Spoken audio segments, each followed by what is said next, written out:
Hello everyone, in today's session we'll be starting with the abdomen and pelvis anatomy through the anatomy decoded notes, and this is the first topic to be learned in abdomen anatomy called as anterior abdominal wall, and in subsequent videos we'll be covering more topics. Make sure you all subscribe to this channel and get notified on release. Okay, so let's start with our topic. So an anterior abdominal wall, the first heading to be covered is abdominal planes. Okay, in this diagram we can see the anterior aspect of the abdomen, which is divided into 9 quadrants.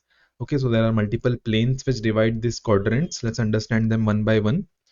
The first plane here is referred to as transpyloric plane, also referred to as Addison's plane. Look at this plane here. Okay, a horizontal plane at the level of pylorus of the stomach. Okay, it also cuts the ninth costal cartilage at this level. Okay, so this is one horizontal plane. Then look at the other horizontal plane. This is called as intertubercular plane, also called as transtubercular plane. Okay, 5 centimeters behind the anterior superior iliac spine, there is a tubercle of the iliac crest.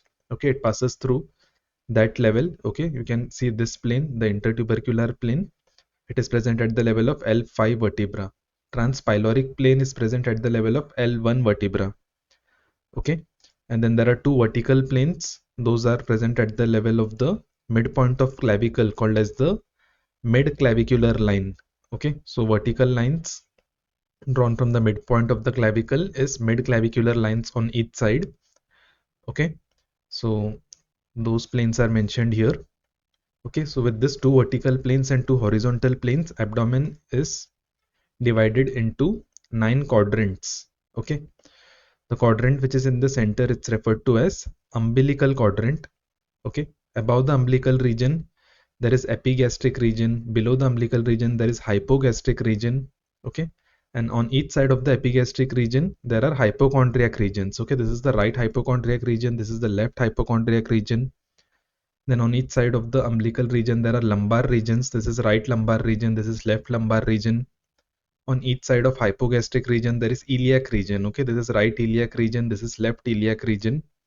Okay, so like this there are 9 quadrants and there is an applied anatomy related to it that we'll see.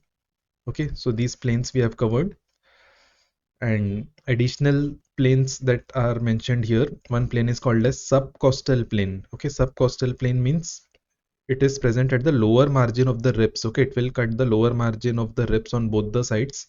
It is present approximately at the level of L3 vertebra. Some clinicians prefer this plane also for dividing the quadrants instead of transpyloric plane, because pylorus of the stomach is present on the inner aspect. Okay, the pylorus is a part of the stomach that is not palpated from the outer aspect, but the ribs can be palpated from the outer aspect. Okay, so some clinicians prefer this plane called as subcostal plane.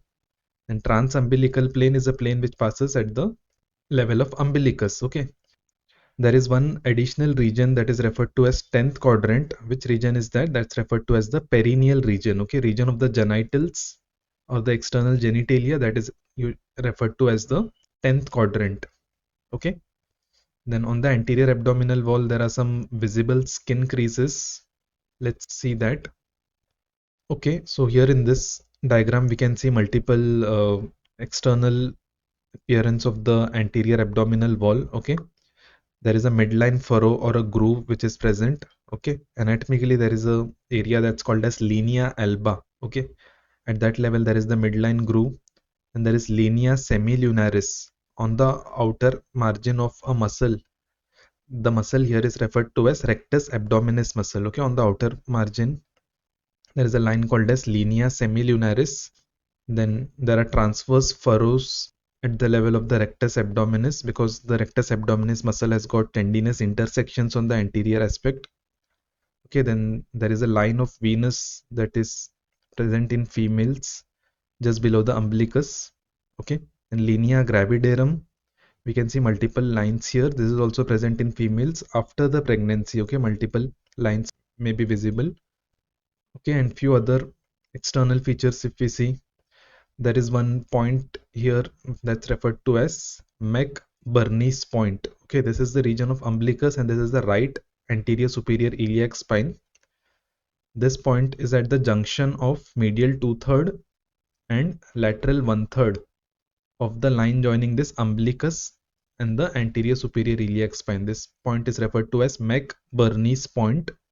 This is important because the pain of appendicitis, appendix is a organ which is present in this region. Okay, pain of appendicitis is felt at the McBurney's point. Okay, then at the level of ninth costal cartilage here, where the ninth costal cartilage meets the linea semilunaris, there is a point that is called as Murphy's point. Okay, where the pain of gallbladder, it may be cholelithiasis or cholecystitis. Okay, pain of gallbladder is usually felt at this point called as Murphy's point. Okay, so these two important clinical points are there. Then there are some layers of anterior abdominal wall. Okay, let's see that. So from superficial to deep, there are multiple layers in anterior abdominal wall. To understand it, look at this image. The superficial most layer is the skin. After skin, there is superficial fascia as seen in the other regions of the body. But here the superficial fascia has got two further subdivisions. One is referred to as Camper's fascia and other is the Scarpa's fascia. Camper's fascia is the superficial fatty layer. Scarpa's fascia is the deep membranous layer. Okay, we can see one fatty layer and we can see one membranous layer. Okay, and these two layers are clearly defined below the level of the umbilicus. Okay, then after that there are muscles of the abdomen called as external oblique muscle, internal oblique muscle, transversus abdominis muscle. Then there is a fascia called as fascia transversalis posterior to the transversus abdominis muscle. Then there is extraperitoneal fat and the parietal peritoneum. Okay, so like this, multiple layers of anterior abdominal wall from superficial to deep are very important. Okay, then applied anatomy related to the content that we learned. Okay, the quadrants we learned, abdominal quadrants are clinically very important because they help in identifying the source of pain and determine the appropriate treatment. Okay, for example, pain in the right iliac region, it could be of appendicitis. Pain in the right lumbar region could be of kidneys, right kidney. Pain in the right hypochondriac region would be of liver. Okay, so different organs will have pain projection in different quadrants. Okay, then Scarpa's fascia is a membranous layer which serves as a firm unit for suturing the superficial fascia during the surgery, abdominal or pelvic surgery. Okay, then there are some causes of distension of anterior abdominal wall, and they all begin with the letter F. Okay, we can remember food, fluid, fat, feces, flatus, fetus. Okay, all these are the common causes of distension of anterior abdominal wall.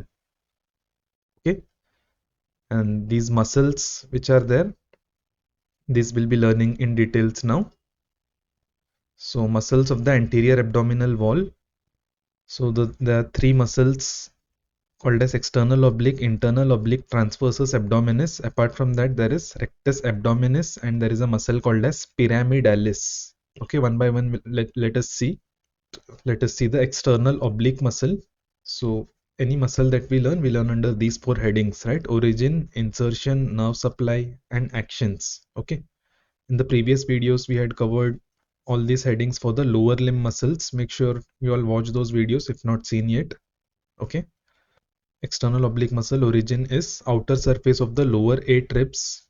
Insertion is on lateral lip of the iliac crest as well as aponeurosis which goes towards the linea alba.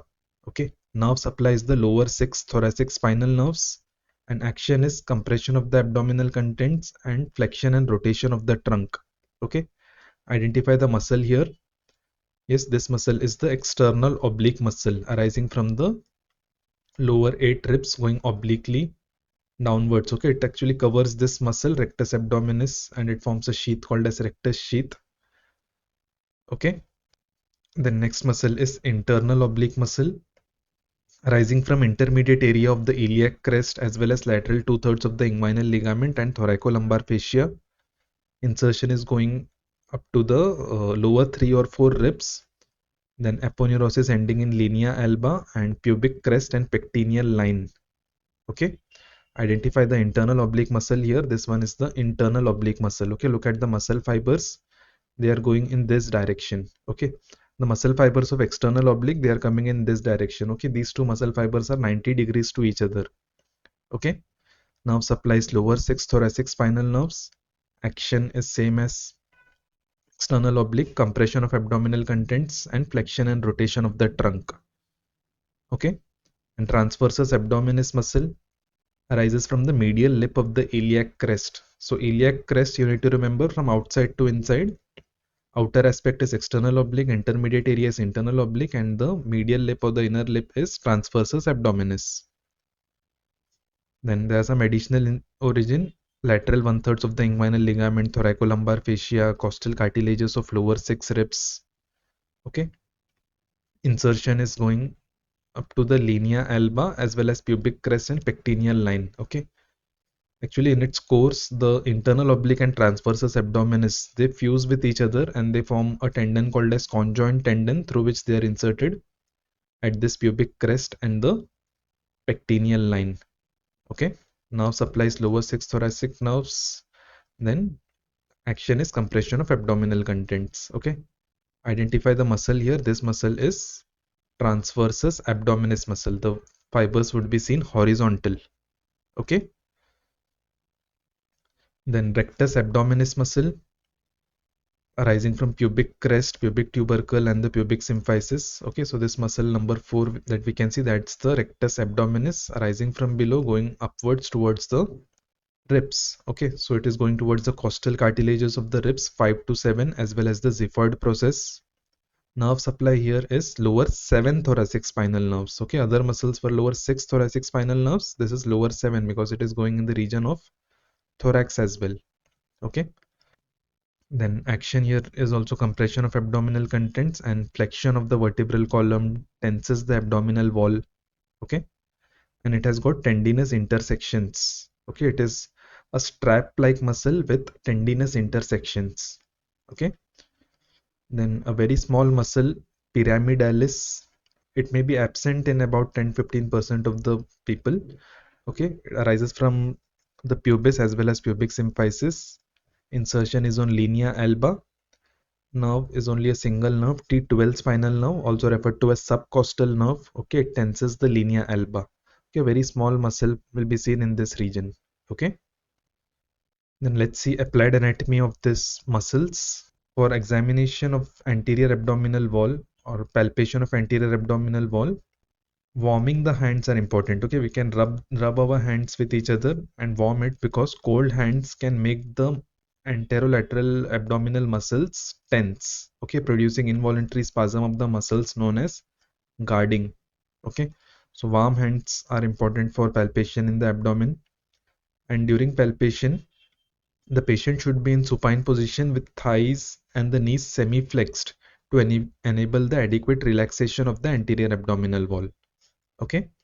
Injury to the nerves of the anterolateral abdominal wall may result in weakening of the muscles. The most common cause is surgery. Okay. Then there are some structures derived from these muscles. Let's see that. Okay, there is one inguinal ligament, which is the lowermost portion of the external oblique aponeurosis. Okay. It stretches between the anterior superior iliac spine and the pubic tubercle. Okay, this one is the right anterior superior iliac spine. This is the pubic tubercle. So this line actually represents the lower margin of the external oblique aponeurosis called as inguinal ligament. Okay, and there are some extensions of this inguinal ligament. Let's see that. One ligament is called as lacunar ligament or Gimbernat's ligament. So what is this? This is the deep fibers of the medial end of the inguinal ligament. They curve horizontally backwards towards the pecten pubis. Okay, as seen in this diagram. This is the lacunar ligament. The ligament is triangular in shape with apex attached to the pubic tubercle. Okay, and this margin that we can see, it is forming a margin of femoral ring. Okay, in this region there is a ring present called as femoral ring. This lacunar ligament forms one of its boundary.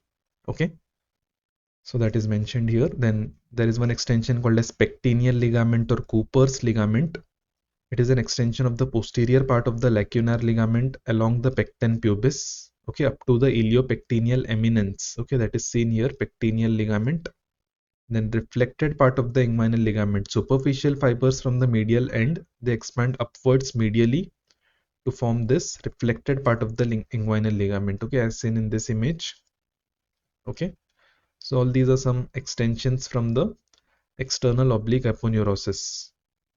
Okay, there is a structure called as conjoint tendon. What is it? It is formed by the fusion of aponeurotic fibers of internal oblique and transversus abdominis muscle, which arches over the spermatic cord, and it is attached to the pubic crest and the pectineal line.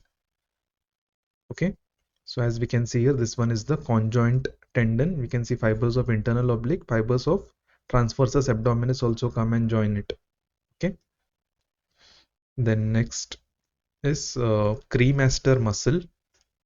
What is it? It is a skeletal muscle joined by loose irregular tissue called as the cremasteric fascia. Okay, the loops of cremaster muscle and fascia, they form the covering around the spermatic cord and the testis.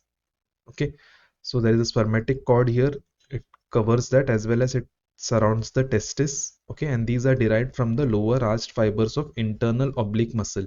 Okay, we can see the lower fibers of internal oblique, they give rise to the cremaster muscle. Okay, the medial ends of the loop, they are attached to the pubic tubercle, pubic crest, and as well as the conjoint tendon. And this muscle is supplied by the genitofemoral nerve, which arises from the L1 and L2 spinal segments through its genital branch. Then related applied anatomy, let's see. Weakening of the conjoint tendon may occur in old age or due to injury of iliohypogastric ilioinguinal nerves. It predisposes to direct inguinal hernia. Okay, this conjoint tendon actually supports the inguinal canal. If it becomes weak, the inguinal hernia which occurs is called as direct inguinal hernia. Okay, inguinal hernia topic will be covering later on in details. Then cremasteric reflex. Upon stroking the skin of the upper medial aspect of the thigh, there is reflex contraction of cremaster muscle, leading to the reflex elevation of the testis. Okay, this is referred to as cremasteric reflex, in which the L1 spinal segment is tested. Okay, afferent limb of this reflex is by the ilioinguinal nerve, and efferent limb is by the genital branch of genitofemoral nerve. Okay, this nerve actually supplies the cremaster muscle that we had seen here. Okay, so like this, applied anatomy related to this topic also we saw. Okay, so any topic when you read, try to read some related applied anatomy. Okay, so whenever you are answering a question, you can add a heading of applied anatomy. And there is little bit more of the anterior abdominal wall in the form of abdominal incisions. There are some Langer lines that I'll be covering as a separate video. And this is the QR code that you all can scan and get access to all our notes. Okay, abdomen notes, we have recently started making it. Soon we'll be adding more content. Okay, thank you.